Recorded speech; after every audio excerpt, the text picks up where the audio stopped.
Still got it.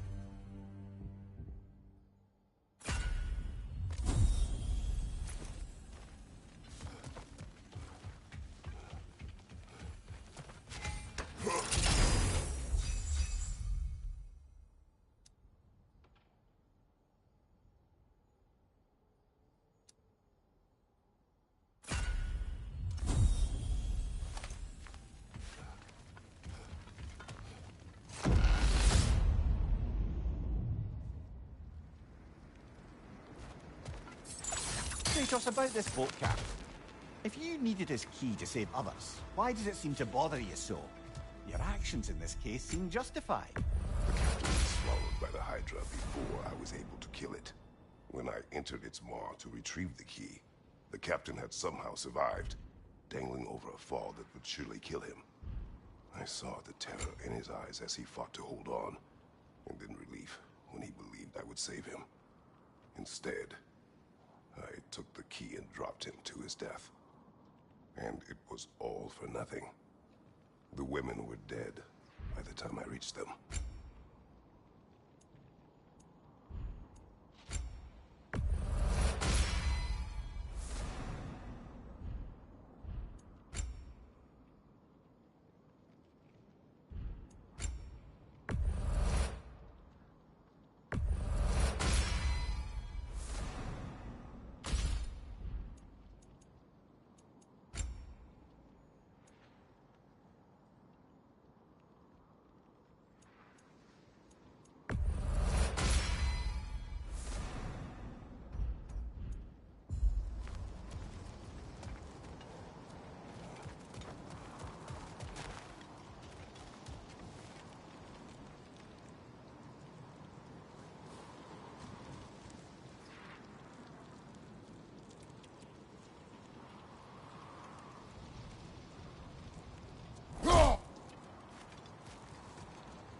Petito.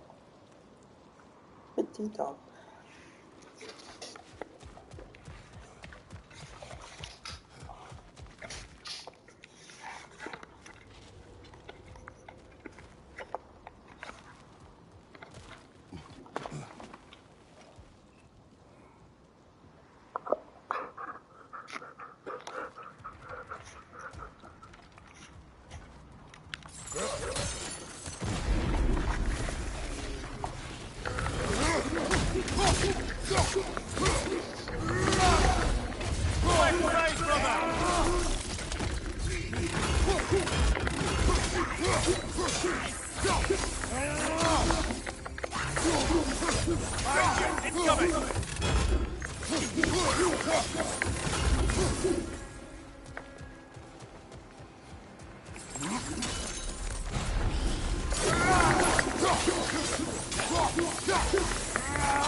Guess you're not done with me yet, Kratos.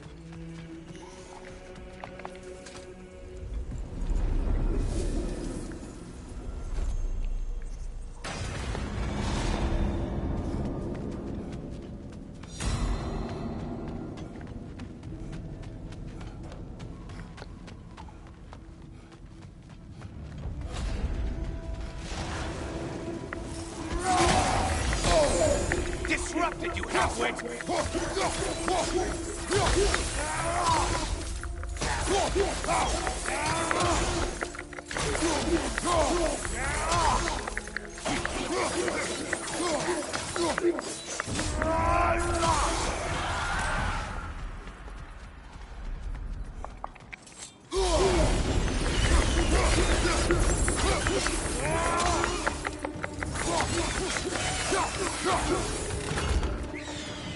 Don't worry, Kratos. None of these foes are real, though they do. Isn't that funny? Thought you'd want to know. Watch your right, Thoron.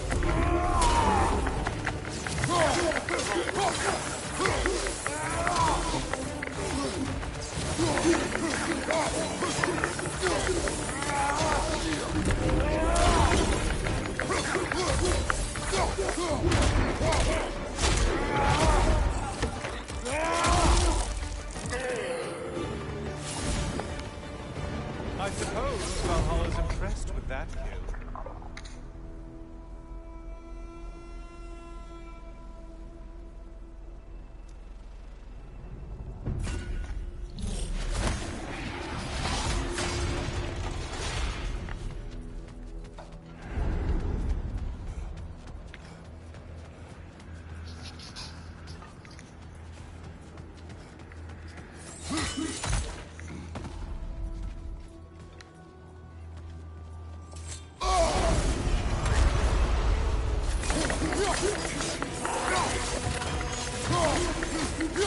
I assume you can handle a pack of feral beasts.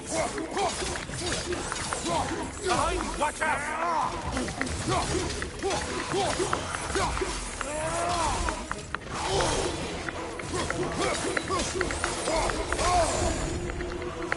Wrong weapon, man!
Great job not hurrying. Looks like your head's tougher after all.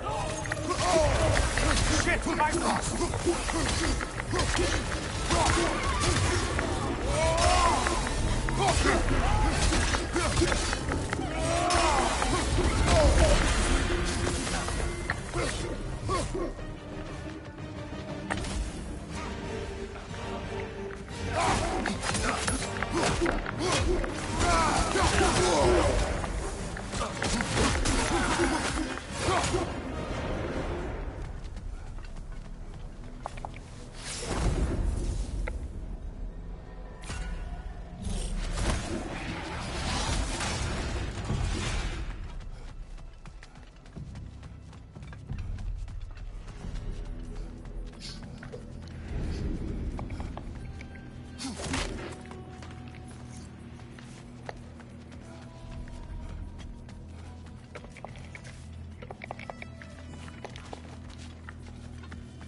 Shield strike! Do it!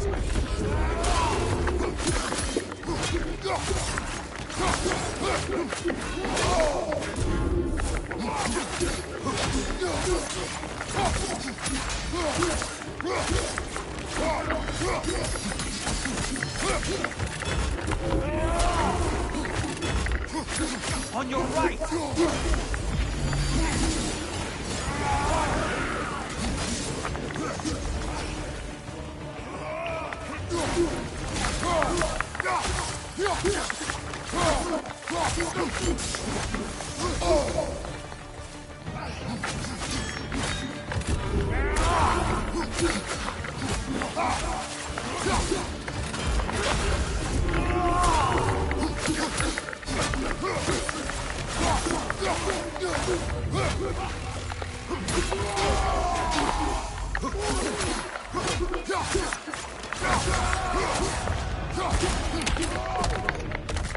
Only getting harder to delay, Kratos.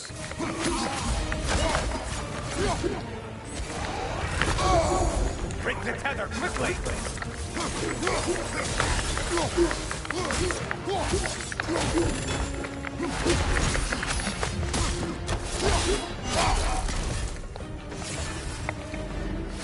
Finally.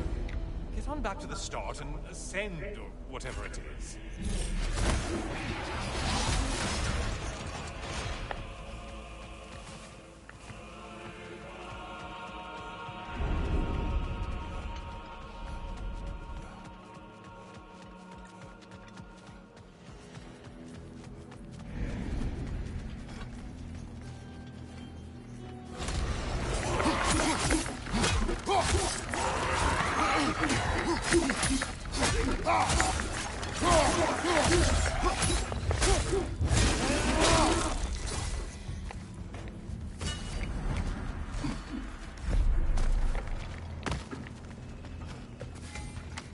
Oh, don't hurry up and make a decision on my account.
brother. Welcome back, Kratos. I brought something else to keep things interesting. You're not the only one with weapons from far-off lands, you know. Ready?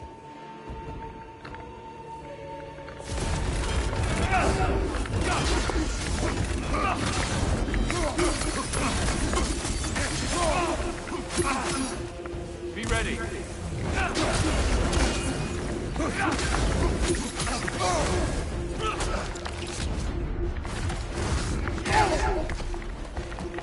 Blood for blood. Brewing on.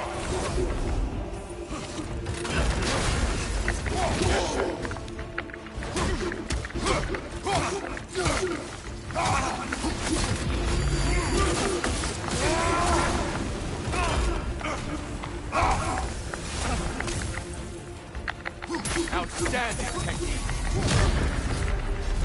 Those who have fallen, carry me. Look out!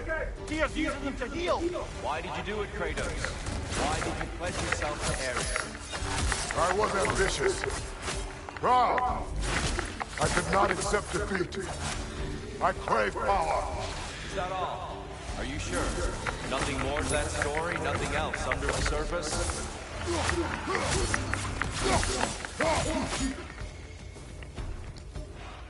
Right now, brother!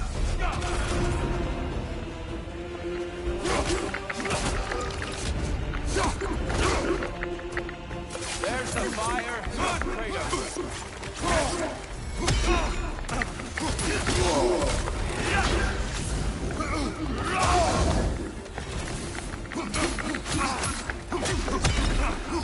Take off.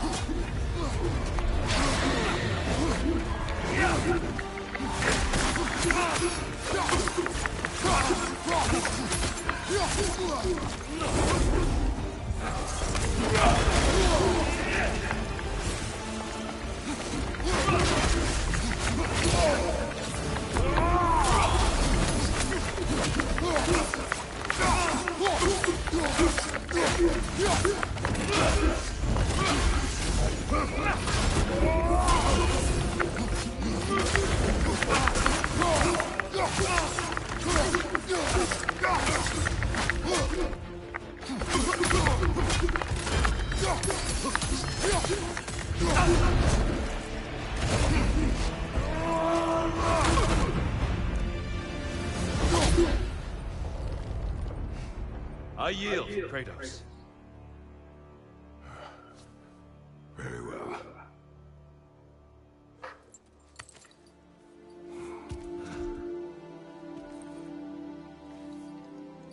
I believe you found an understanding within yourself. Shall we see? Fools. It's not only memories. Indeed. For what is a memory apart from our perspective on it? You know the evils that came of your path. You know the evils within yourself. Yes, these you dwell on. But it's not that simple, is it? The Horde is vast, brother. What would have happened if you didn't stop it? Our lands would have been overrun. Our people killed, violated. People your army was sworn to protect. An army led by you. Did you not feel a duty to fulfill your purpose? Did you not fear for the safety of your homeland? You saved them. You would excuse my actions. Excusing them is not the exercise, Kratos. Only accepting them. Accepting that you acted based on what you knew then, not on what was to come. Your motivation and their consequences are far more complicated than you let yourself believe. I think perhaps you have more to process. Yes. I have much to think about. I will return. And I will be waiting.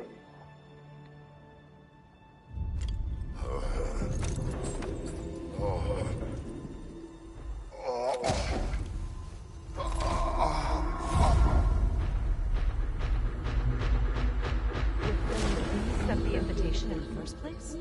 Yes. His voice echoes in the halls. There's no mistaking it. So it's Tyr's game you're playing? This is all his idea? A game is not his purpose. There is something here I must see through. And what is that exactly? Process. All right. If it's helping, I trust you both. We all do. As we trust in Valhalla. Even after what it did to you. I knew the rules and chose to break them. I regret nothing.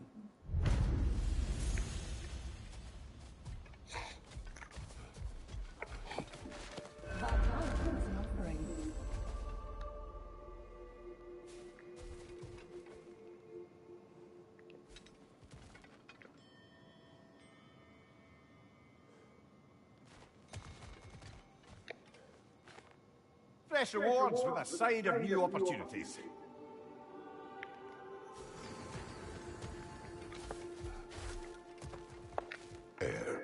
For you, Valhalla recognizes your determination.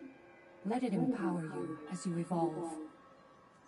I'd like to tell you a story that I think will help you along your path. I am listening. Early in my life, before I was a Valkyrie, I was a healer in a small village. My father trained me in the use of herbs and natural remedies. To him, coming from a long line of herbal healers, that was the only true medicine. But visiting the city, I saw healers who used magic. Only magic, to treat their patients. I'd seen it work, and work wonders. I tried to tell my father, but he said mage healing was against his philosophy, a dangerous shortcut that violated tradition.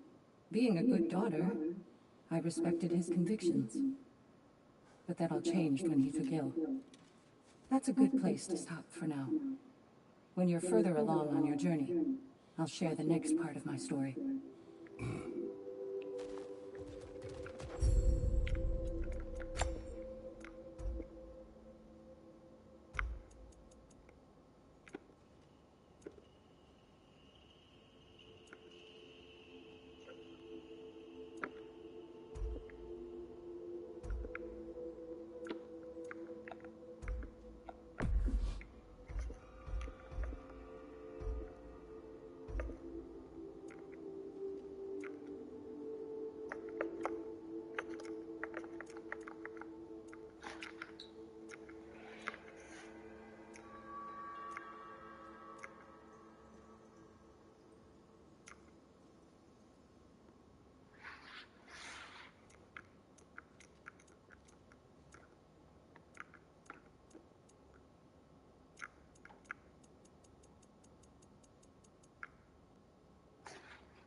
Keep your eyes on the horizon, General. No shame in making things a wee bit easier if you can.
Now, if a studio makes Dora the Explorer or Blue's Clues into an RPG...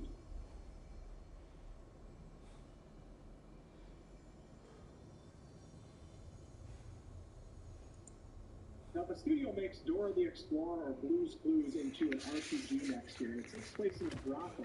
Yeah, we got a little bit more context, but escape.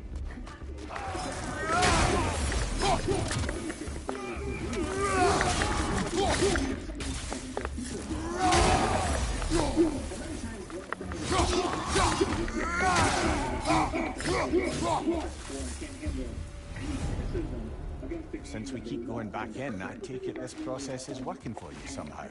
Yes. Succeed or fail. I feel progress. Clarity. I need to see it through. Very good, brother. If I were to have to rate this game on a scale in any sort of objective manner, and a lot of this is subjective, there's no world where I could give this game a perfect score, even if it is one of my favorites. But first, this video is brought to you by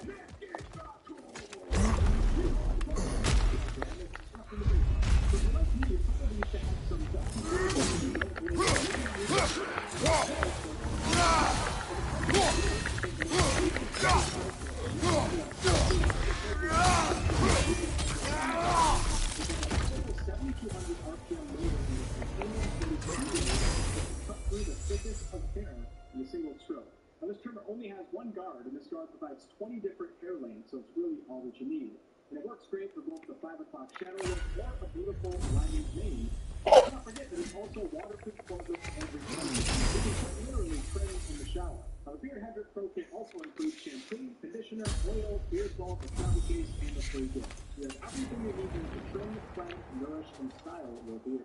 Starting your legendary beard journey, just go to manscaped.com today to get 20% off when you use promo code WOLFHEART. That's 20% off plus free international shipping with promo code WOLFHEART. This is seriously a really high quality product that I will be continuing to use, and also I'll be doing it as a good An infamous act. One they still spoke of in the years of rebuilding. I somehow doubted they meant it so little. I'll give you this, brother. Your technique has improved immeasurably. I needed his power to secure my vengeance against the gods.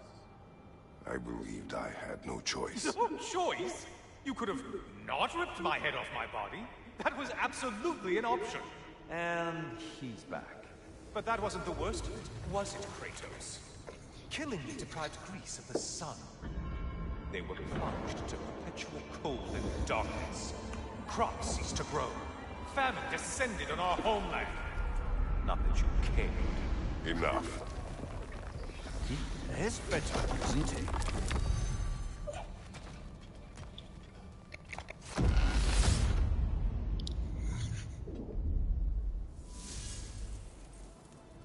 Kratos, I'm curious. Your decision to behead Helios, was it fueled by any personal motivations? Or was it really just a means to an end? It was not personal. I did know him long before I killed him. He was as insufferable as any god. But his death brought me no satisfaction. Did you know what would happen as a result? When Helios was captured by the god of dreams, the lands fell into darkness and were not restored until his return. I knew exactly what would happen.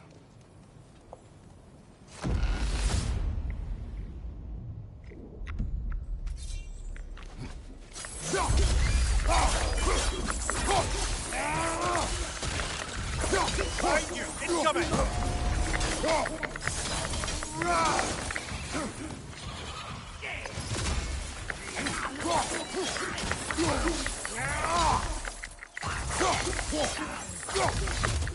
Behind you! Incoming!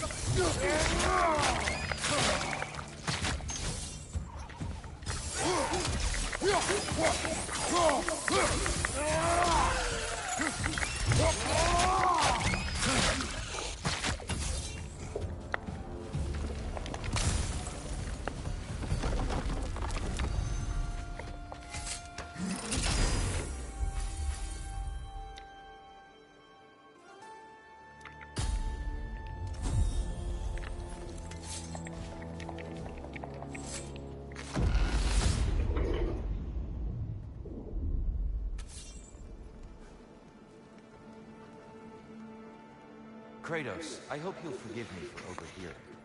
But before you first found your way to me, you were grappling with the symbolism of your former seat of power. May I offer a perspective? You may. Before I became God of War, I felt as hesitant as you do. I feared that taking the throne would only validate Odin's power hierarchy, which even then I didn't trust. But I decided I could wield a better influence on the inside than on the outside. There are many ways to lead, and not all of them involve ruling. The throne and the office are only what you bring to them.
Incoming! Above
Tyr, earlier you spoke to me as though I seek to lead. As if I were someone to be followed. Your self-criticisms, valid and otherwise, seem well reflected here in Valhalla. It's no accident that your mind manifested that throne. It's more than a symbol. It's a challenge to revisit your assumptions. Mimir is right. You have the power, and I think the wisdom, to redefine what it means to you. To assert that power is to prove to yourself that the chair doesn't change you, doesn't make you a new person. Not if you know who you are, why you serve.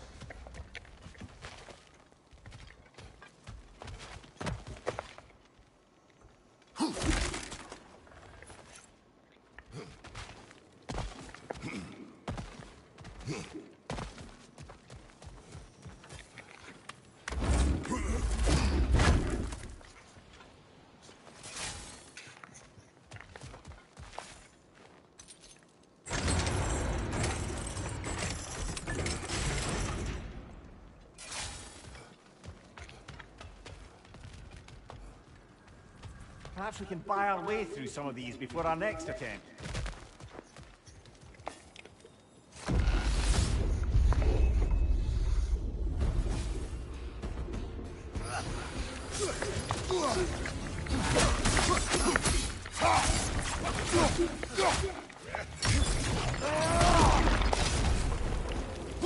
On your left!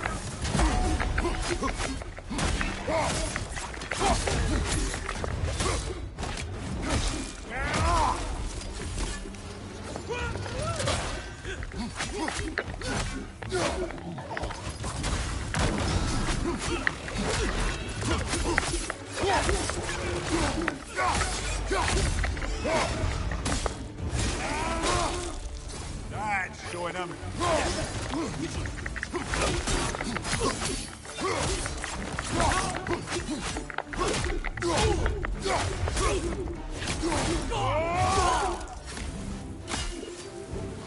I believe your target's on the battlefield there.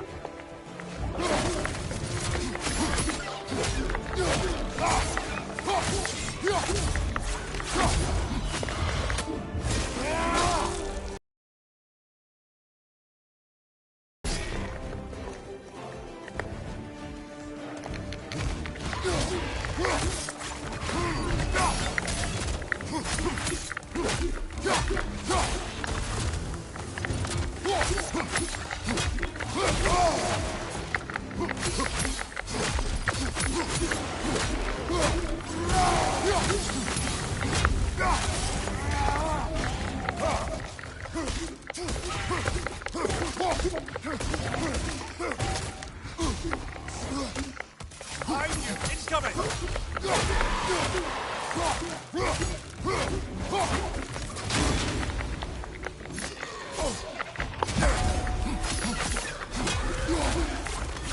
Got him.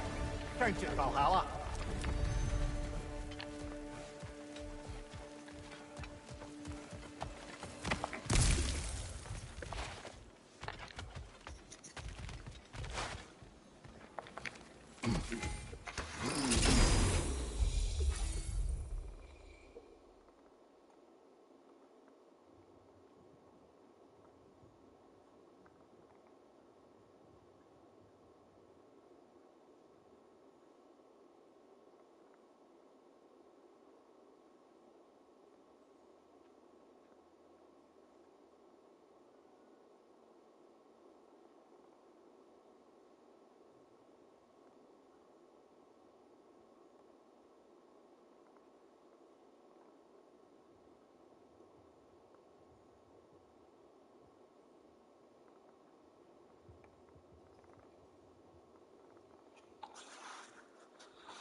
Splendid. I think we're free and clear to take the way up now.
Plucking a son of Thor out of your memory, of all things.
I'm back to brighten your day.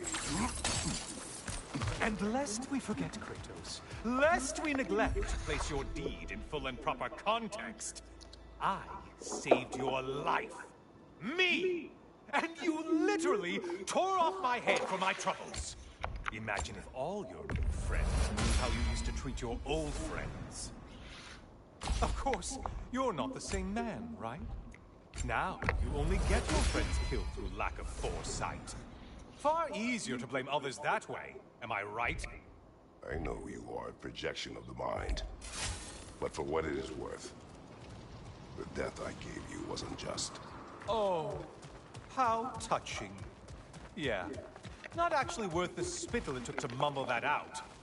Do not do that again. Nobody wants to hear that from you.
A little something to remember me by. I truly hope it brings you unrelenting torment.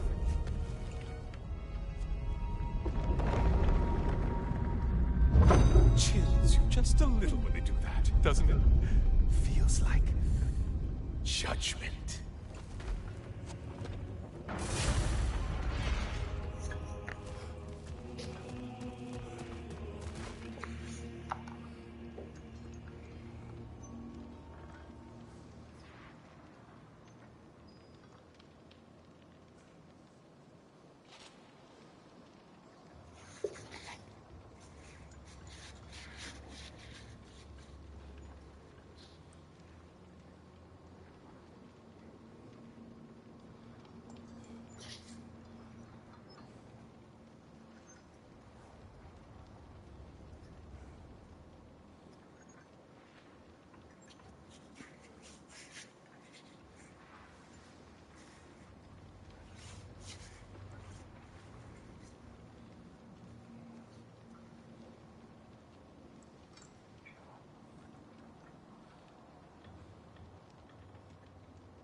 Break the tether, quickly!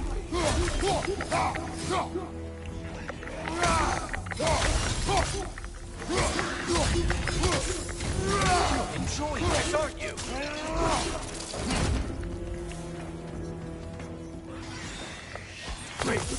Oh, missed these slippery bastards, haven't you? Try another weapon, idiot!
Incoming right side!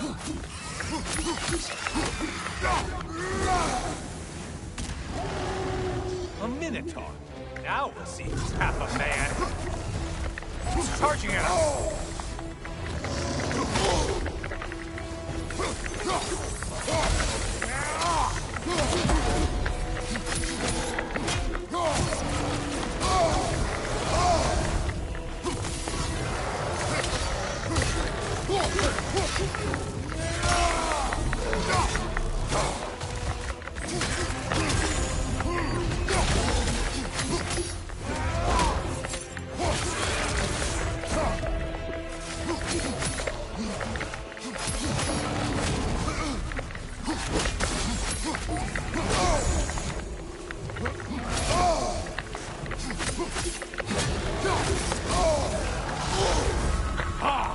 Feeling hard!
Get to it!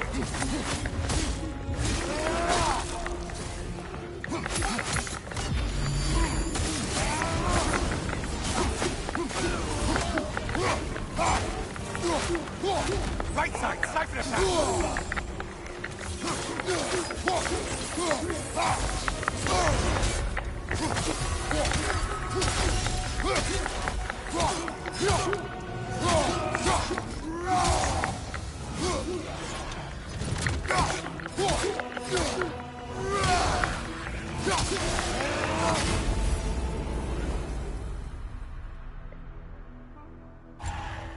Well, why ever Valhalla wanted them dead, dead you've made them.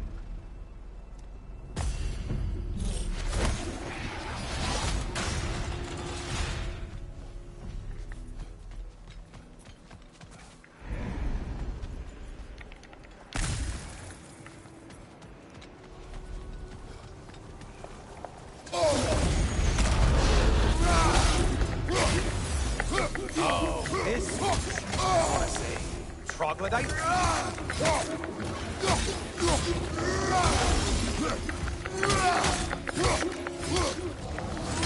Right, right. Right, right.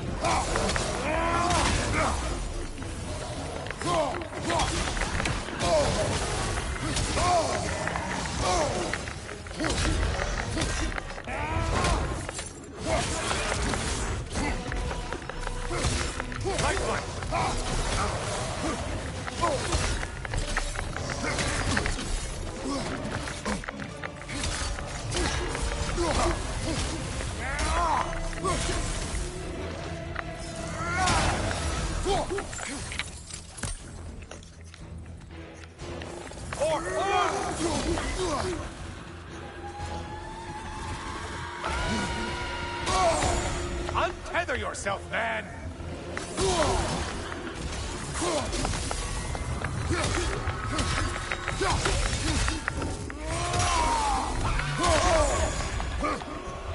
On your right!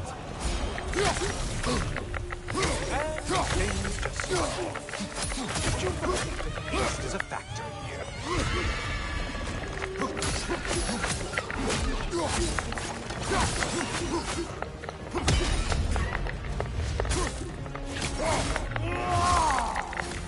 Only one left alive!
Lines behind you!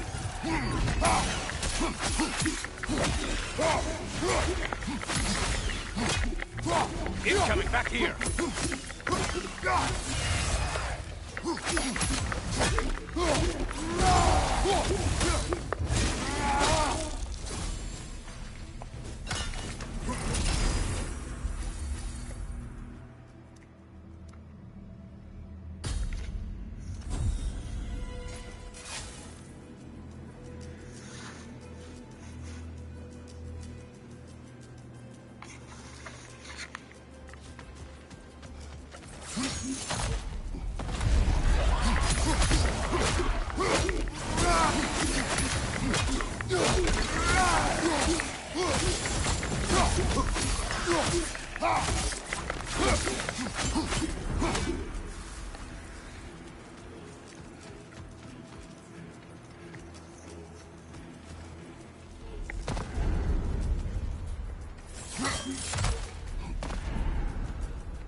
fight's tougher after all.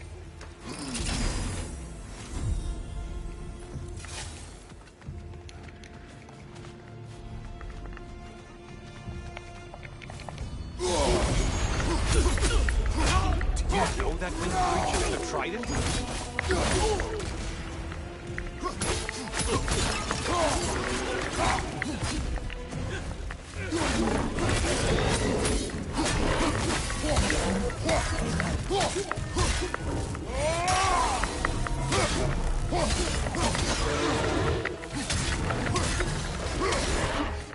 Don't let him bother!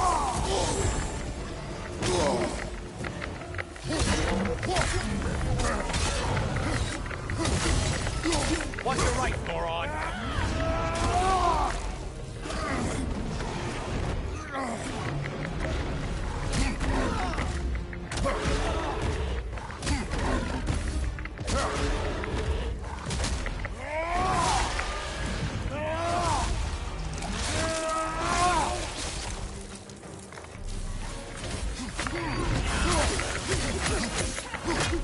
Behind! Incoming!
Google reviews, because people go through the star system so I can actually do 1-star reviews.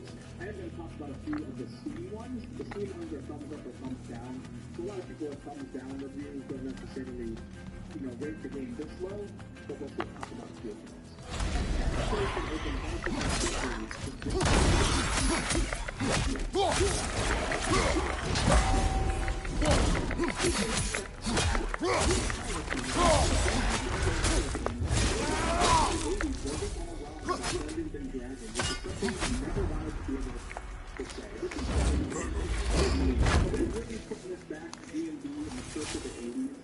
Nothing to do really with Dungeons and Dragons. This is an overall societal thing, or societal issue, if you take this seriously. This isn't Dungeons and Dragons and very serious as far as goes through. This is the direction that society has always been going in for the past however many years, 20 years. I don't know what's happening.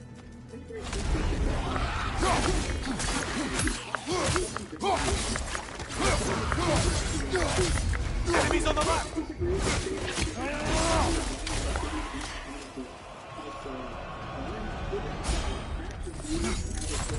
Only getting harder as you delay, Kratos.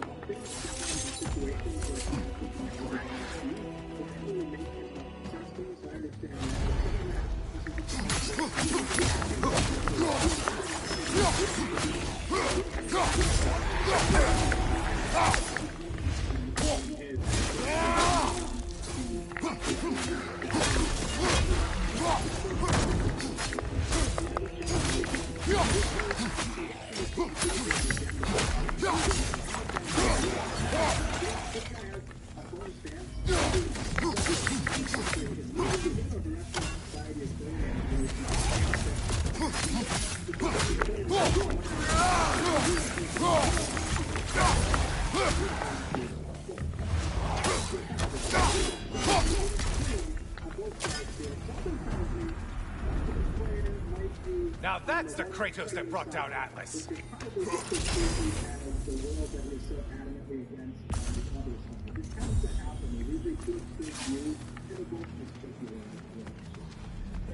Family unfriendliness, lasting consequences to society, psychological damage to form. So game series originally marketed to children, and the fact the success of this game means more and more of what I'm saying, I give this game 1 star. Now, I don't think Baldur's Gate 1 and 2 are marketed to children specifically. They're teen games, and teen doesn't include children, but marketed to children, I don't think I agree with that.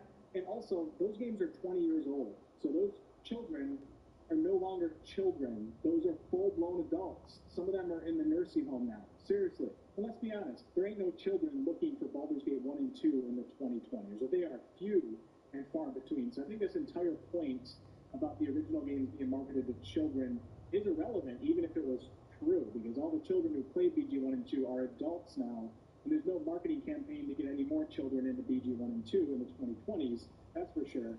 So it literally doesn't even matter. Like, it doesn't matter. That's the thing of the past now. So now we're at BG 3, 20 years later, with a nostalgic adult market, and also... Who are these lowlifes?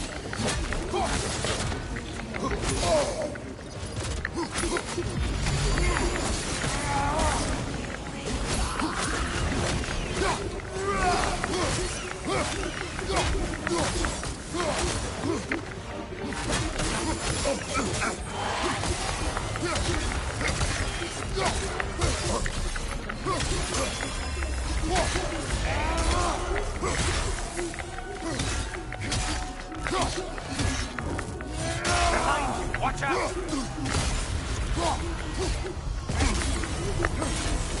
That's it. You've opened a way forward with your blood-soaked and savage ways.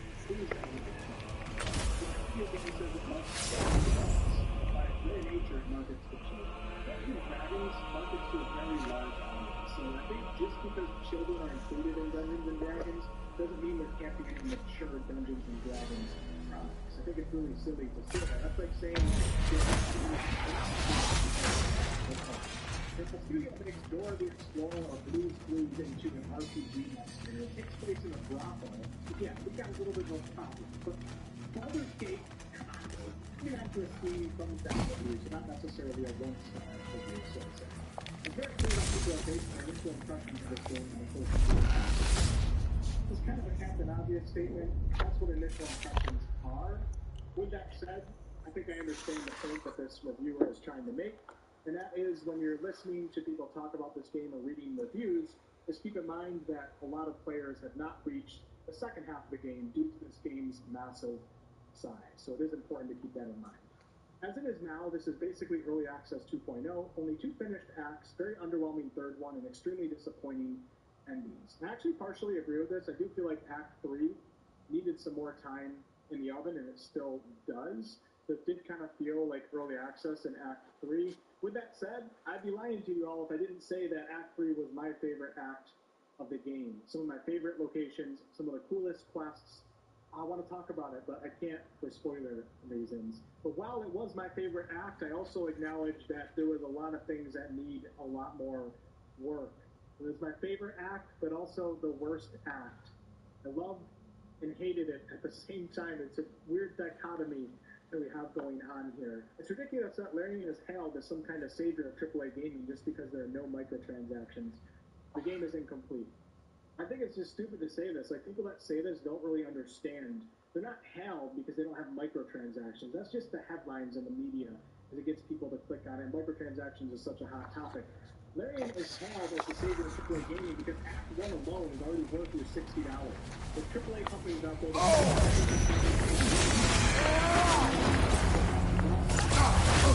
There's the target Valhalla's marked!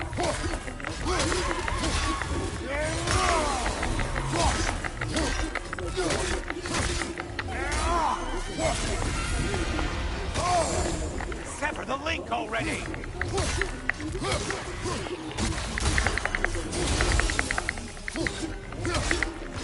Ruthless as ever, Kratos.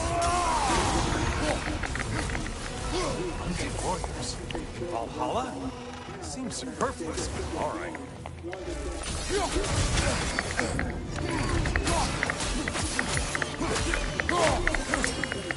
Up front, watch out!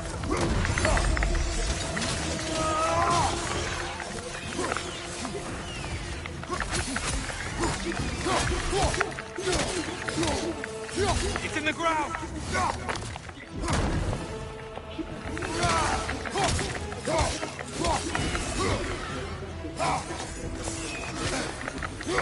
Line behind him!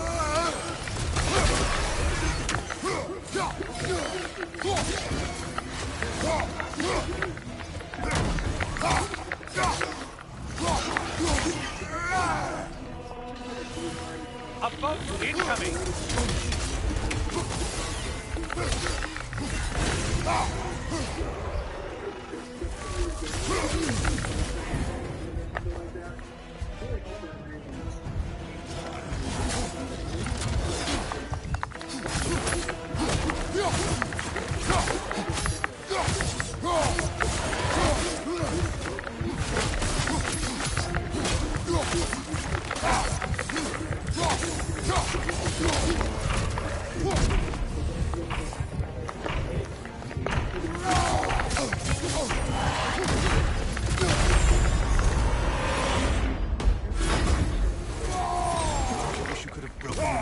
Skewered all their heads with it? Never gonna agree with every little thing that you see or experience. It's not how life works, okay? But you start losing your mind over everything. You just look crazy. It doesn't even help what you're trying to advocate for. You just look like a lunatic. Life ain't perfect, okay? It's never going to line up perfectly with everything that you believe in or agree with. Never. Alright. Baldur's Gate 3 is not being overshadowed by a political agenda. There may be things here and there that you don't agree with, the way that they're written or handled, but overall this is a gigantic, epic quest with Valoroid ships, mind flayers, elves, and Dick Yankee running around and killing each other and things like that. This is not some game that's meant to be a gigantic political, social issue movement push. Just shut up, play the game, you know you're already playing it anyways. On to the next one. Not a bad game, but a bad sequel. The game recalled Divinity 3, I'll rate it a 9. So basically, this one-star review isn't really that important because we're talking about the game itself and how good it is. And this player clearly thinks that it's a phenomenal game if they're giving it a 9 if it simply has a different name.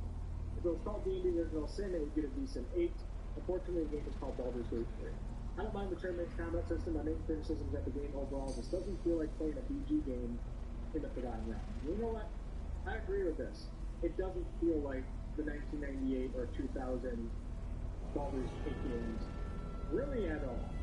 But it still has some ties to those games, maybe not as much as some would like. It still takes place in the general vicinity, and there's a lot of really cool references and Easter eggs the further that you get in the game, enough to where I felt like it did the originals justice, enough to where it felt like if you're an original fan, you would be smiling your ass off when you see certain things, or do certain quests, and meet certain characters.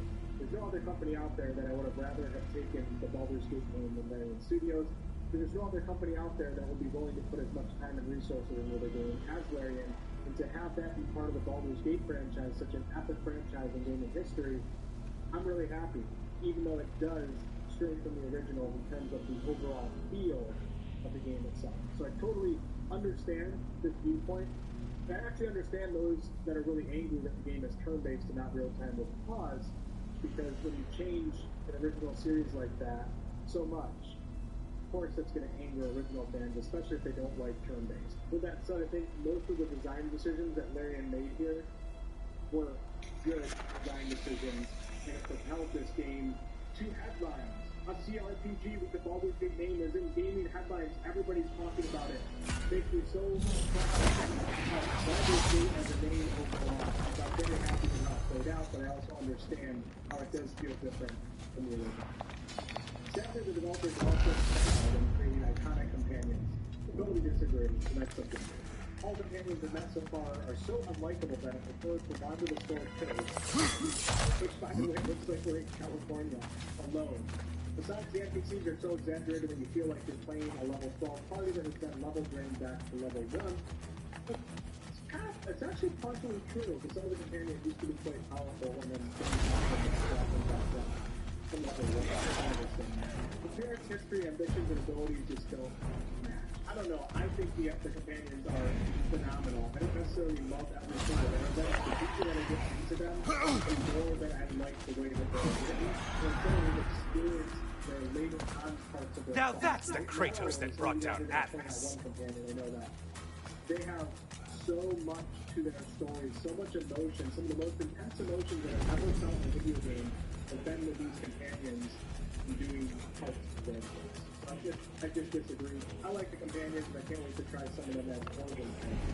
In addition, there are numerous design decisions that dilute the D&D system for no reason, for example, in character creation. Now, he doesn't elaborate on this, so it's hard to say, but I'm assuming in character creation, it's probably the lack of those space choices and also body type customization. I would love to look at more space choices, also body customization. And things just got harder. Did you forget the case is a factor here? There had to be limitations. Now, a lot of us would want very I agree, but it's not for no reason that the is supported. A lot of people, I'll see them compare the character creator in Baldur's Gate 3 to games like Cyberpunk or even Elden Ring, etc. Those games, their cinematic nature is totally different from Baldur's Gate 3. When you create a character in Baldur's Gate 3, you see that character in most of the cinematics in the game. All of the facial structures, everything, the lips, the eye, everything is animated for that character. When you play Elden Ring, it's not really the case. Your character's really far out. There's not really a ton of cinematics. When you play Cyberpunk, all those cinematics are in the first-person view. So CDPR can give you 7 billion options for character creation. They don't have to animate any of it. It's not for no reason. That said, I do wish we had more face choices, because face, style, and structure, etc. is probably one of the most important things about a character creator. If you can't get the face right, the whole character can kind of suck to you. And you just won't be able to create the character that you want. So I understand. I think the overall character creator was pretty good, just lacking in a couple key areas. It's just not for no reason. You have to understand what Larian did here with cinematics. It's pretty incredible. There's so many game sequels out there that at least somehow attempt to capture the flair of their predecessors. Sunstrike 4, Fallout 3 and 4, and recently Jagged Alliance 3 have been able to reproduce the feel of their prequels. In BG3, you get the feeling that the designers hardly cared about the originals. I don't think that that's the case, and I would actually argue that Baldur's Gate 3 improved upon the originals in several aspects.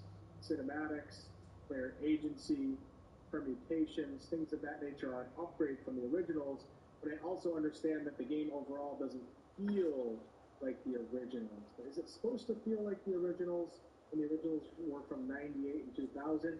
I don't know. That's an interesting topic to discuss. Another question to think about, too, is if you like the overall quality of Baldur's Gate 3 and the above and beyond nature of the cinematics, the permutations, etc., if Larian wants to create a game of that caliber, they can't make a niche CRPG. They have to make design decisions that will appeal to a larger audience. And a lot of times that can be a bad thing when a company tries to appeal to too many people, because then the product just becomes okay and nobody really loves it.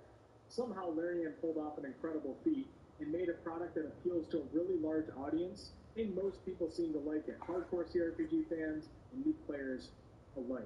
So if you're going to make a game of that caliber, you can't always just do something that an old game did in the past when you're in a modern market. You have to change things. Now, they could have done something much more similar to the originals, but I'm thinking the game would have had like 10% of the resources that Baldur's Gate 3 currently has, and maybe that would have made some original fans happier.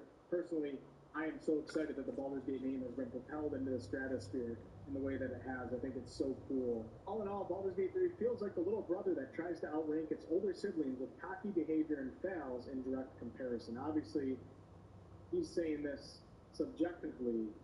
Objectively, it does outrank its older siblings if you're looking at overall game popularity and sales. and things of that nature. So it doesn't try to outrank its older siblings. It does, but then if you look at it from a personal standpoint, you might not feel that way, which I think is valid. Then we have a 1-star review from Chris Pine himself. Purchased for my son because the YouTube reviews caught his attention. Within hours, he was quite unhappy, stating that it's just a tabletop game masked as a high-end video game.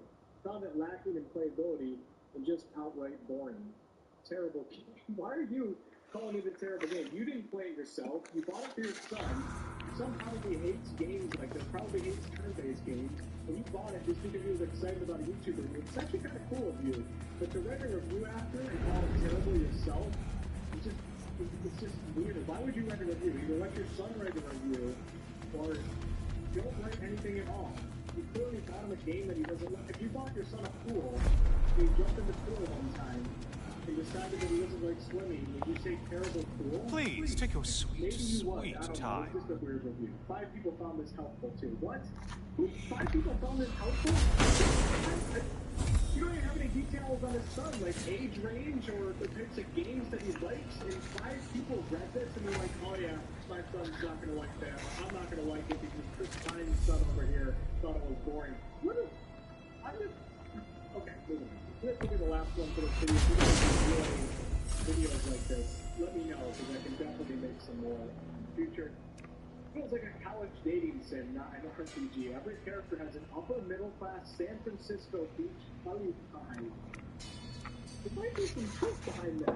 Well, let me think about it. I'm trying to picture Starion, Shadow, Gale, Will, upper-middle-class.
Welcome, Kratos.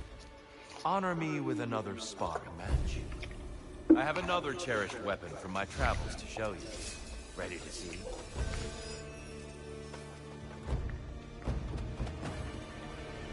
Be ready! Concentrate, Kratos.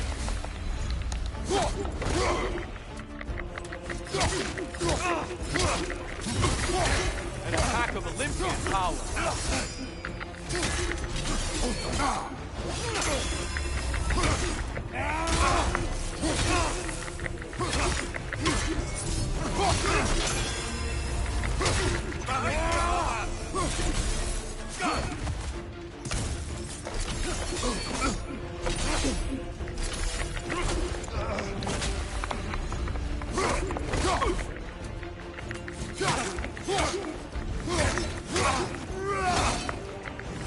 Arms up!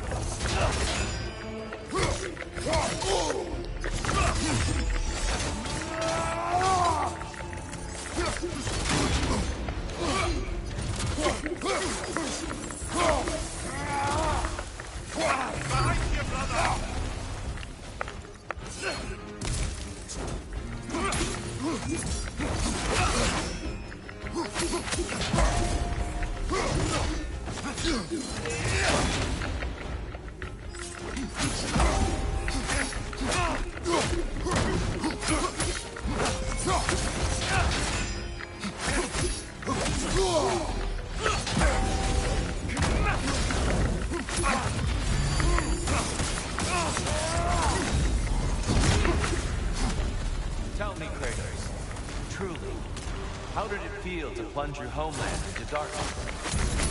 I did not intend the land to suffer, but I was indifferent, consumed only by rage and retribution. That is not what I asked. How did it feel, in that moment, your soul given over to darkness, bringing a darkness over everything you can see? It felt true. Darkness come! You occur! Brother, get in the light!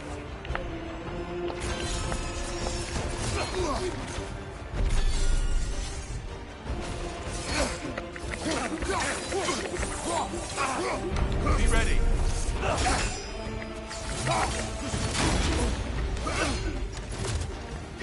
Great beard, by the way.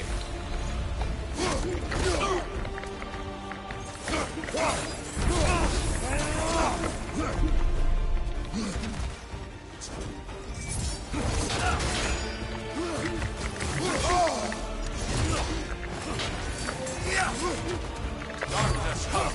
You occur! Here, brother, some light!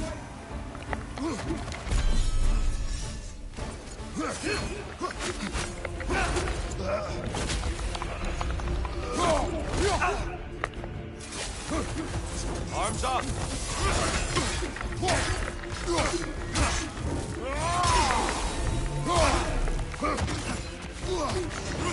Well struck, Kratos.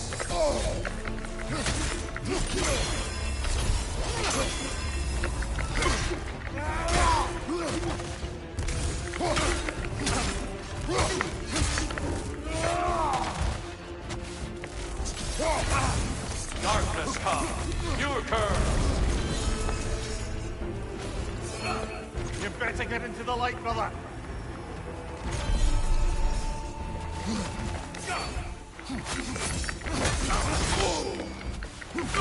Are you ready to win? Show me.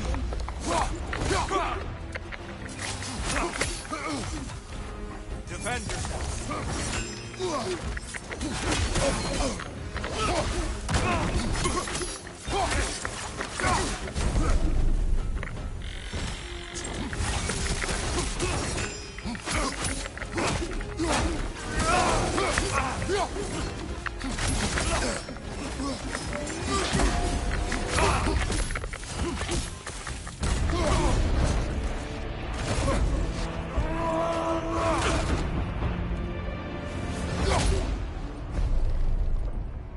I yield. I yield.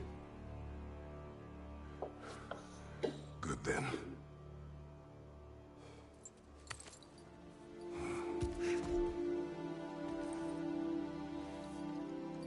I don't think you were indifferent, Kratos. I think you were hurt. Deeply hurt. And you handled it unskillfully. Wait, is that you restoring the sun? You took Helios's chariot and put the sun back in the sky, but sacrificed yourself in the process. Yes. I fell to my death and was saved by Helios. But this memory happened before I killed him. My evils were yet to come. What is the point? That your legacy has always been a complicated one. That goodness is not a destination we arrive at, but a practice. Misfortune may drive anyone to darkness. We resist it only through wisdom and vigilance. You are not so unskillful now as you were then. Better voices in your head, you might call it. I think that's enough for now. You have much to contemplate. Yes. Back to the beach then. You should be proud of your progress, Kratos. See you soon.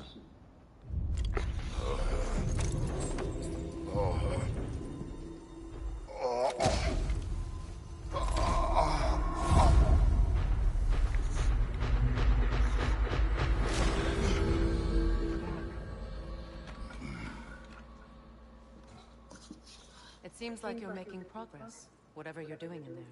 Perhaps. Listen, I know I made you feel like we expected more of you than you could give. And I just want you to know, I'm not asking you to change how you are or who you are. We had to break the old world to build a new one. Picking up the pieces and putting them together stronger. It's a rare opportunity.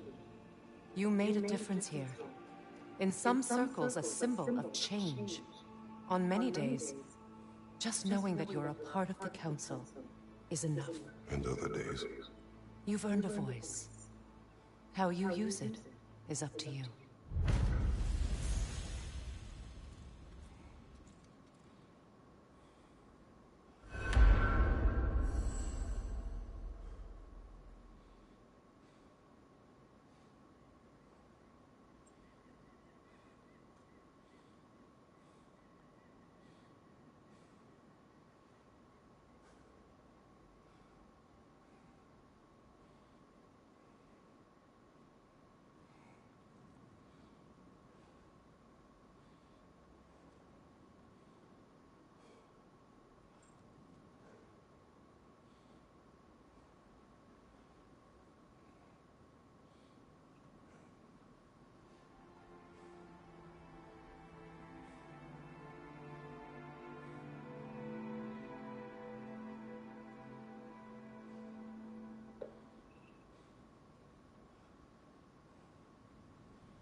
Your focus is paying off.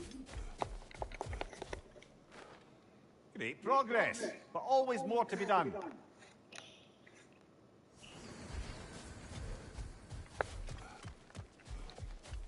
Shield made it.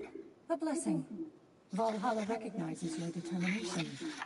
Let it empower you as you evolve. I'll tell you more of my story now, if you care to hear it. I am listening. If you remember, my father had fallen ill. It was bad. An illness unknown to us.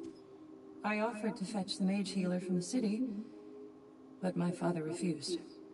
He insisted herbs were the only way to help him. You can guess what happened next. He was gone before the spring. I was devastated. In time, I grew to hate my father's philosophy, and dedicated myself to healing through magic. It was a blind rejection of an entire field, because I believed it failed my father, because I blamed his death on his faith. The truth is, I traded one limiting perspective for another, but I wasn't ready to see that yet. That's a good place to start for now.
Ocho, the Packers suspended Jair Alexander. The Packers reserve list conduct detrimental. Packers GM said the decision to suspend a player is never easy and not one we take lightly. Unfortunately, Jair's action prior to the game in Carolina led us to take this step. As an organization, we have an expectation that everyone puts team first. While we are disappointed, we had a good conversation with Jair and this morning and fully expect him to learn from this. Ocho, what's my favorite saying, Ocho? You never accept anything in a win you wouldn't have lost. Had they lost this game, would what he did been okay? Yes or no, Ocho? No. So then that's what I've been telling you. You see, he's one of your better cornerbacks in the league. And the Green Bay Packers said, what you did, your behavior is so egregious. Mm-hmm. We got to sit you down. We've got to set a precedent. We've got to let the rest of the other 51, the other 45 in the practice squad. Right. This type of behavior is never acceptable. Yeah. And then the cavalierness of it. Ocho, did you understand what he did? Do you understand what he did, Ocho? Bring it to me one more time. He was not a captain. He went on the field for the coin toss. They won the coin toss. The other team won the coin toss. He deferred. So in other words, Carolina was going to get both possessions to start the game and start the second half. And he thought it was cool. That's what the smugness and the cavalierness of it. To start the game and start the coin toss. They won the coin toss. The other team won the coin toss. He deferred. So in other words, Carolina was going to get both possessions to start the game and start the second half. And he thought it was cool. That's what the smugness and the cavalierness of it. I think I got that right. Am I correct? Is that what happened? Okay. Yeah. Hey, that's how it went for real? Absolutely. Yeah, you can't do that. You can't do that. You can't do that. But you know, it makes me upset. You know why it makes me upset? Why? Because the goddamn Packers are playing the Vikings. You know who plays for the Vikings? Yeah. Justin Jefferson. Mm-hmm. Who the hell for the cover Justin Jefferson? Do you feel more? That's what I want to know, because I want to see that matchup. I want to see the matchup because Justin Jefferson has been hurt. Chance to bargain with Jair Valhalla. Alexander and Justin Jefferson is a matchup that we would all want to see. But the fact that he's suspended, it's unfortunate. What he did, totally unacceptable. Totally unacceptable, and I understand it. Why? I don't even know why he did it. He's from Charlotte. I get all that. He's from Charlotte. But bro, you play for the Packers. Yeah, but even if you're from Charlotte, what is going on for the coin toss? How does that doesn't really? He wanted to give. I guess he thought he was doing a solid for the Panthers. I don't know. I know one thing. That's that motherfucking boy though, in man-to-man coverage. He's a great corner. A very, very good corner. Very good corner. You know what? Packers out of playoff contention now. You know? They're absolutely not. They in playoff contention and sitting the best corner down? Yes. Yes. Ooh, yes. That's the precedent. That's the precedent. They ain't bullshit. Even if they don't win, this is what we gotta let everybody know. Right. You see, punishment is just not for the individual that committed said act. It is to deter others for committing said act. That's what punishment is supposed to do. Right. Punishment should be swift. It should be harsh. When we deduce the fact, when we get down to it, he or she did X. Right. It's not lollygagging. Yeah. What he did, go ahead. Unacceptable. I don't think they ain't gonna be the same after this. I don't think he's gonna be there next year. No, what he's trying to get out, clearly. Yeah. Because didn't they suspend him last year? Didn't he have some kind? I think he had an issue with them last year, Ocho. For real? Yes. I think it's kind of been going back and forth. I don't know if he wanted more money, but Jair Alexander has been having some issues with the Packers organization for a while now, if I'm not mistaken. Chad, y'all chime in. Let me know if I'm right or wrong.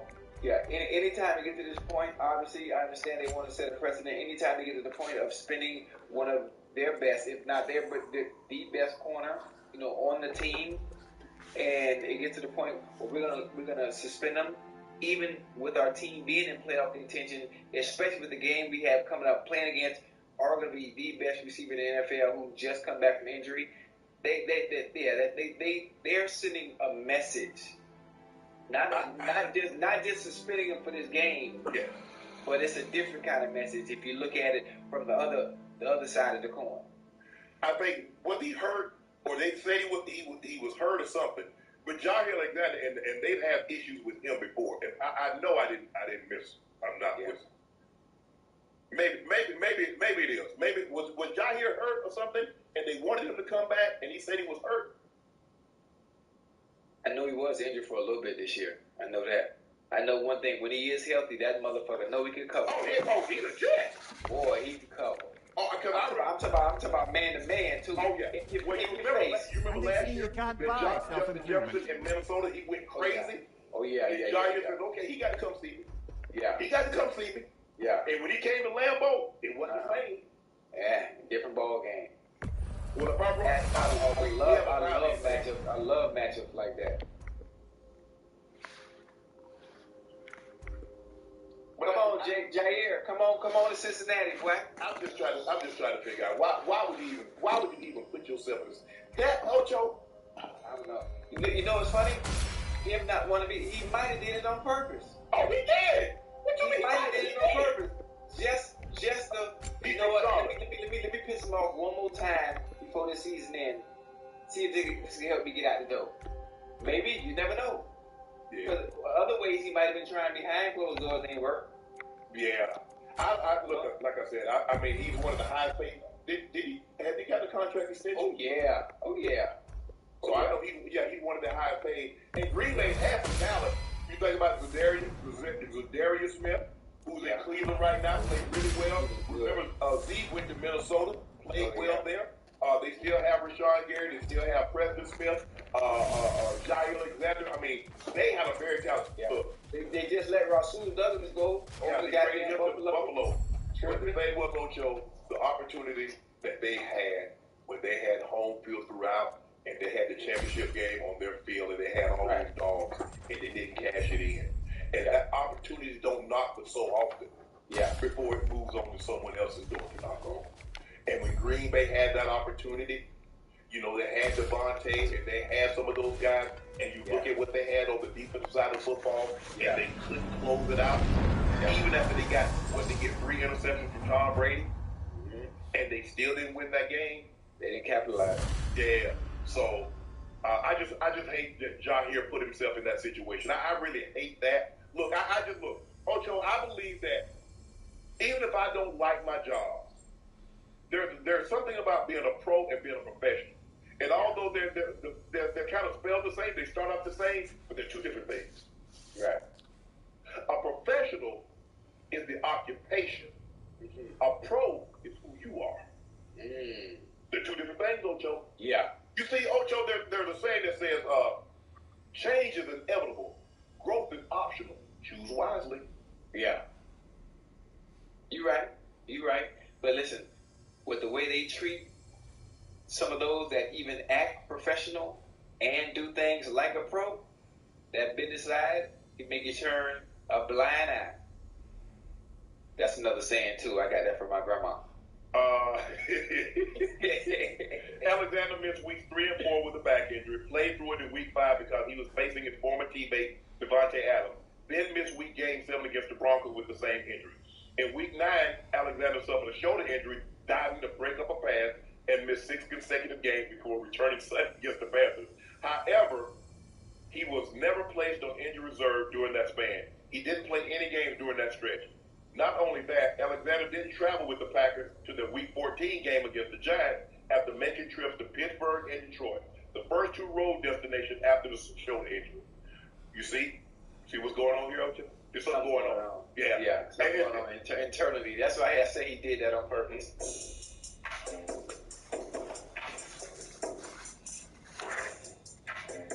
Coach, asking for a roster spot. Can I come in? Let me throw for you. Let me do this. And everybody told him no. So how does a guy get off his couch in 5 weeks? Never to the guy.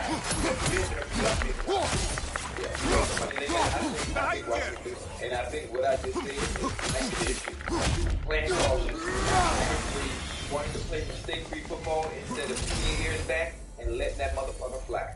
Yeah. And I think when he does have the opportunity to come back because he will be back, and what we've seen from Amari, what we've seen from Elijah Moore, what we've seen from Jerome Ford, what we've seen from Kareem Hunt, they can get the job done. And that West Coast offense should pick up right where it left off once Deshaun is back healthy and ready to rock. Yeah, he's gonna have to also, because the guy we're about to talk about, Denver Broncos is spending his $242 million contract.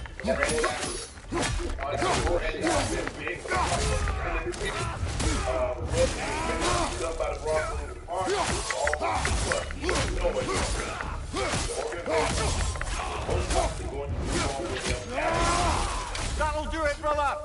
Bullshit. Bunch of bullshit. Listen, a lot of people in the chat, those that are listening, those that are watching, I know there have been a lot of gripes about Russell Wilson. I even talked about I'm just surprised to see that the maturation of the relationship between him and Sean Payton have been doing well. He's scrutinized a lot. Everything is magnified, obviously because of the contract reasons. Wilson's number this year, 26 TD passes. He ranks 6th in the NFL, only behind Dak Prescott and Brock Purdy. Obviously, Jared Goff, blah, blah, blah. 33. This season alone, I think he's ahead of him and Patrick Mahomes. Patrick Mahomes and Wilson's numbers are identical. They're identical. So I'm trying to understand the move by the Broncos is simply a money move. It's simply a money move. It's a business move on trying not to pay. Is it $39 million? No, he's already guaranteed $39 million. He guaranteed 39 next season, but another 37 if he got hurt, it couldn't happen. A substitute dog. Guaranteed 37. Right. This one feels money important. move, I think, for him. This is your blacksmith story, isn't it? His girl was the key, and he died protecting her? Protecting her from me. I opened that box with the means to kill Ares. And what I released. Pretty much turned all the gods crazy. Thanks again for that. Quiet head. Unfortunate. The time I spend in my own Valhalla means you get more time with him.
If he was doing well, I would give him right? No, I mean, he would have to. And that's what, this is why I tell players, why are y'all taking pay cuts? Why are y'all giving team discounts? You see what they do to you? Yeah, you see what they do to you? NFL owners have done a great job. How well do you know the blacksmith's gone? The common folks. Yeah, the daughter, who I lost long ago. I'm sorry, Kratos. Even at your most vengeful, you must not have wanted to see harm come to her. Pandora was innocent. The way she saw things, she could reach me when few could. She deserved better than to be a pawn, sacrificed in the game of gods. Your regret is palpable. But thank you for letting yourself remember. That is important.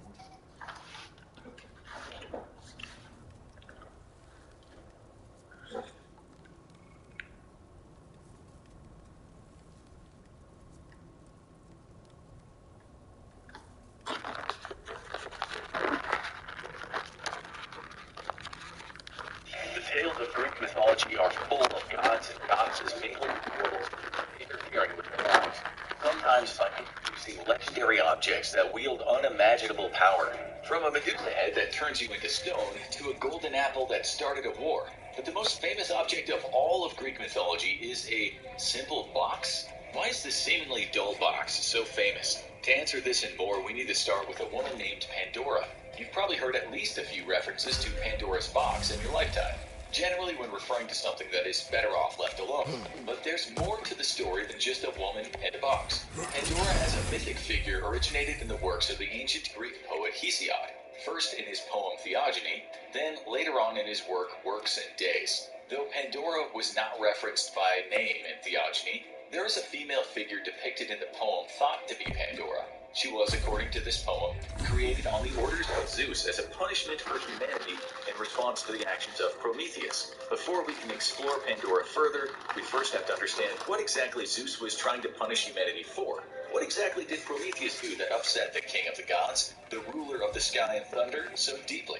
Prometheus was the son of the titan Iapetus and one of the oceanic nymphs, either Clymene or Asia depending on the story. As you might imagine, things were a bit contentious between mortals and immortals in the early days of humanity. One of the many sources of conflict between the two was the possession of fire.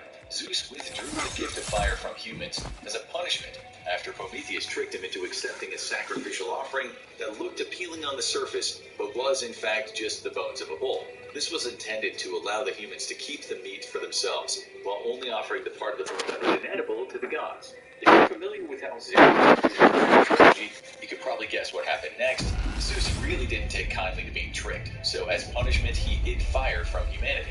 Well, Prometheus wasn't about to leave humans shivering in the dark with no way to cook their food or heat themselves. Using a fennel stalk to hide the flame, he stole fire back from Zeus and returned it to the mortals. Zeus was furious and took out every ounce of his rage on Prometheus. He sent the mortal god to a fate worse than death. He was bound in chains across a rock, and every day an eagle, which also happened to be one of Zeus's messengers, would come and eat his liver. Every night his liver would grow back, and the nightmare cycle would start over again. Prometheus would eventually be freed from his torment by the Greek hero Heracles, or Hercules. Yes, he probably had a bit of a rough time when he was chained to that rock. So what does Pandora have to do with this terrible tale of fire, deceit, and liver-eating birds? Well, the first appearance in Theogony, she was created as the result of Zeus's determination to punish mankind by any means necessary.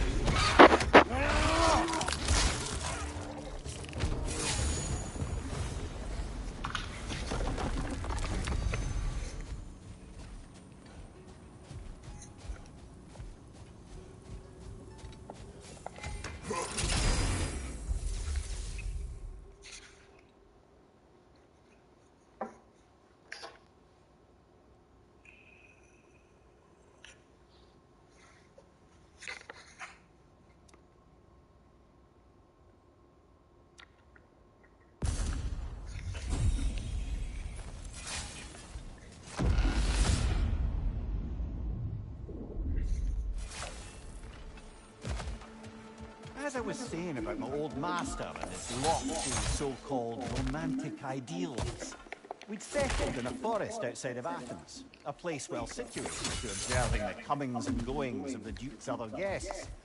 There we observed the romantic complications of some local youths, and Oberon gets into his head.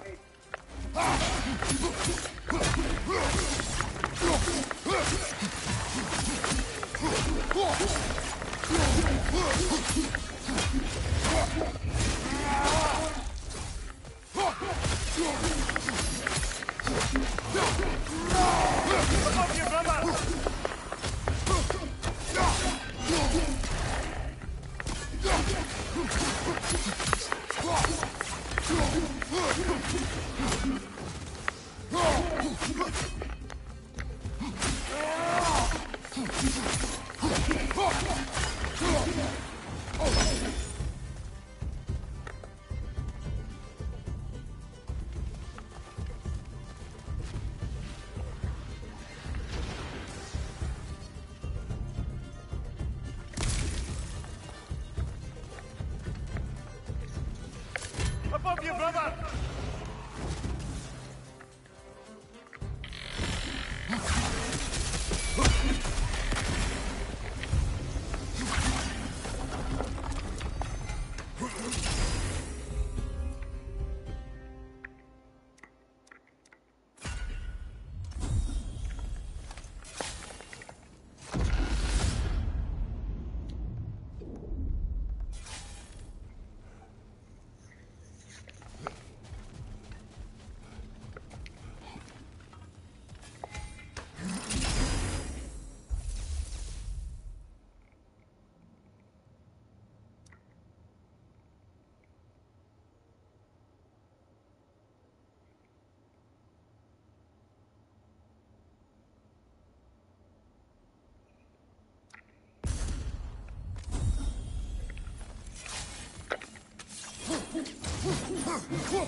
Note the choice of words there.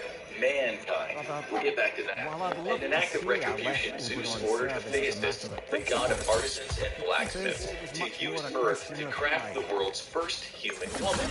She would be beautiful, but evil, and her descendants would bring untold suffering on the human race. As Hesiod put it, for from her is the race of woman and female kind. Of her is the deadly race and tribe of women who live amongst mortal men to their great trouble. No help meets in hateful poverty, but only in wealth. Oh boy, with that kind of attitude, we're sure Hesiod was popular with the ladies back in Athens. But Hesiod wasn't finished with his sexist takes on women yet, nor was he content to only explore, at this time, nameless women in theogony.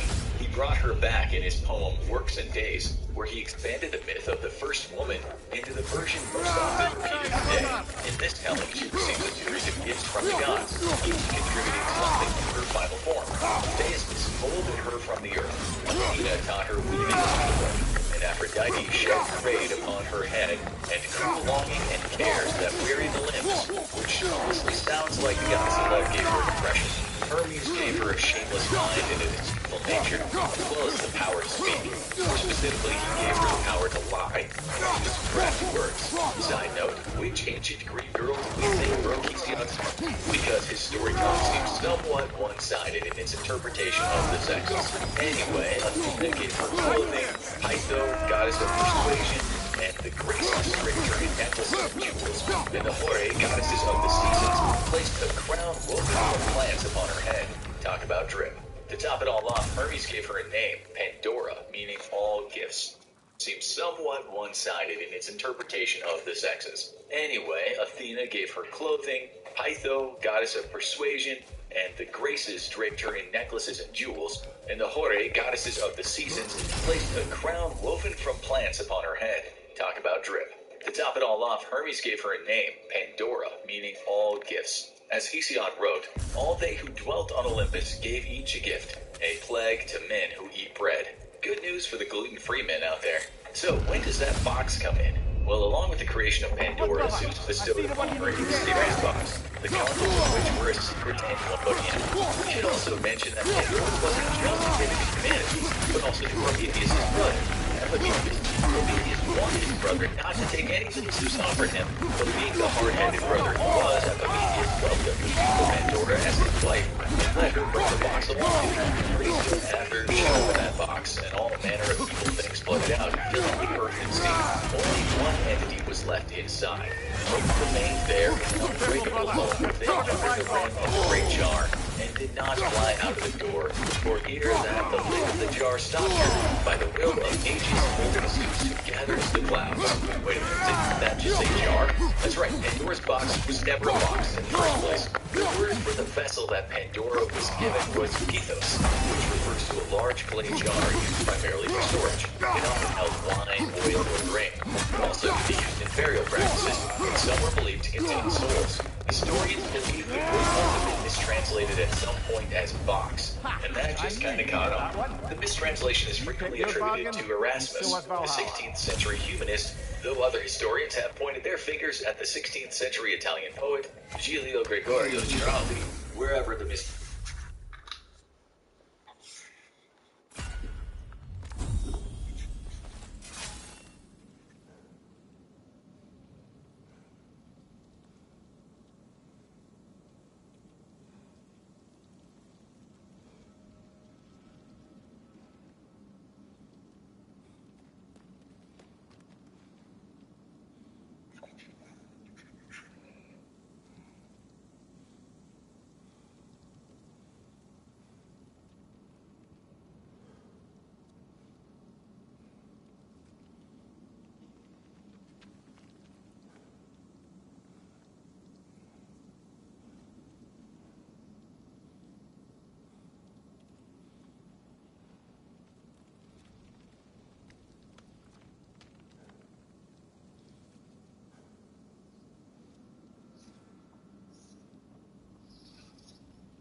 Let's get loud. Let's get loud.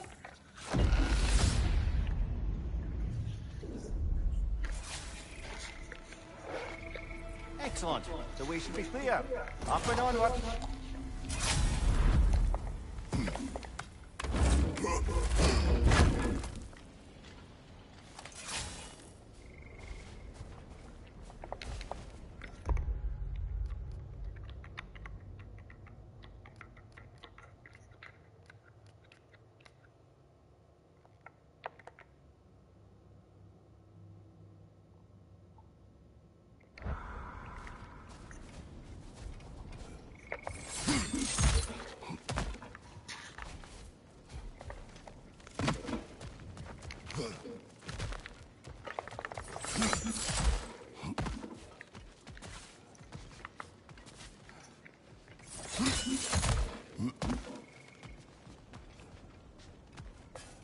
We've come this far. Anything we need this moment.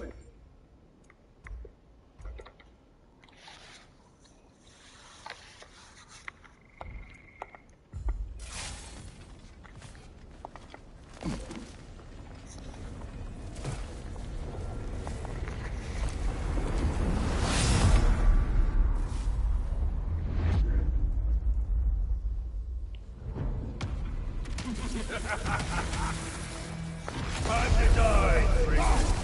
Ah, now it's the other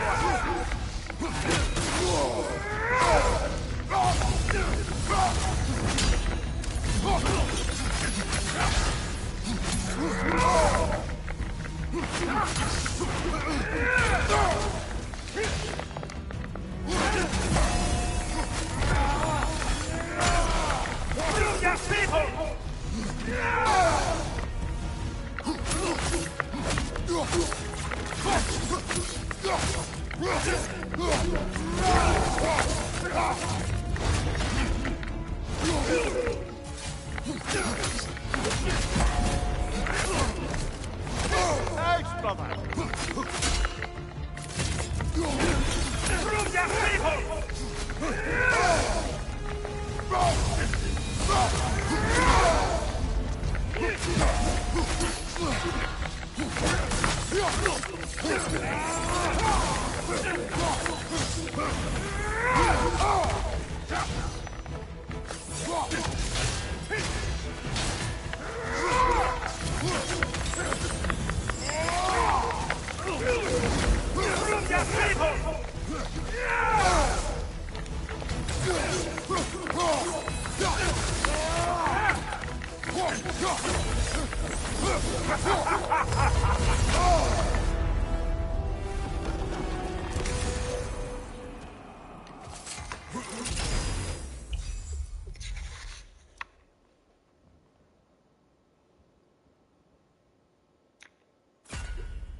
We meet once more, Ghost of Sparta.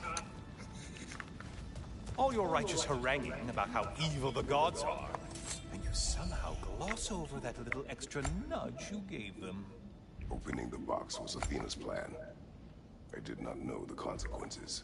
You would claim ignorance of the consequences of trusting Athena? Is that your idea of a joke, Kratos? Because I admit it's hilarious. But let's be real, Kratos. Whether you should have suspected the consequences or not, you certainly can't claim that you would have cared about them. You wanted the power to kill Ares. And because you wanted it, everything is justified. That's your moral code at the end of the day, isn't it? To imagine You, once again holding an office of solemn metaphysical responsibility. A trusted figure. A worshipped figure. The absolute gall of you to let yourself consider such a thing. I guess irony can have you when it earns you something.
Oh, how precious.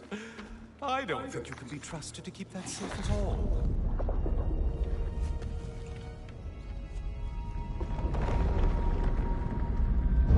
Pretty sure he agrees with me.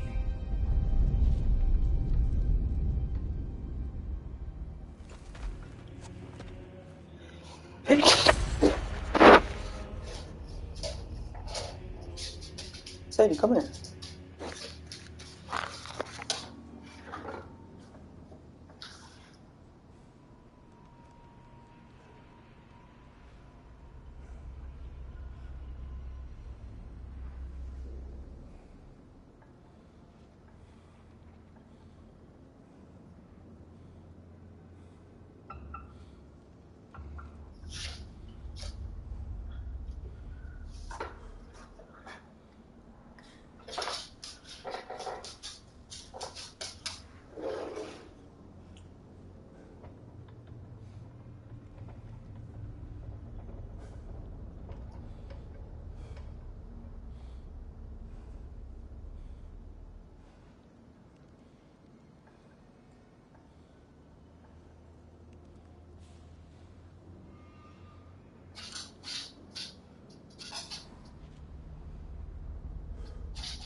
Break the tether, quickly! Wrong weapon, man! Centaur.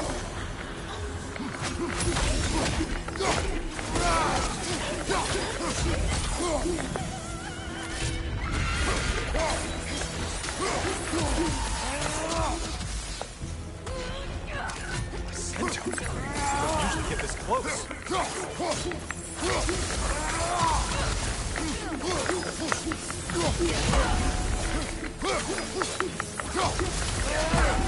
You're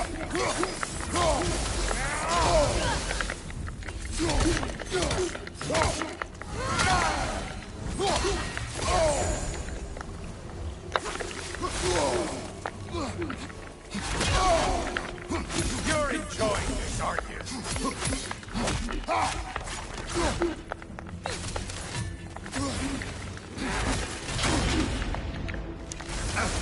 Incoming charge!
What will he choose?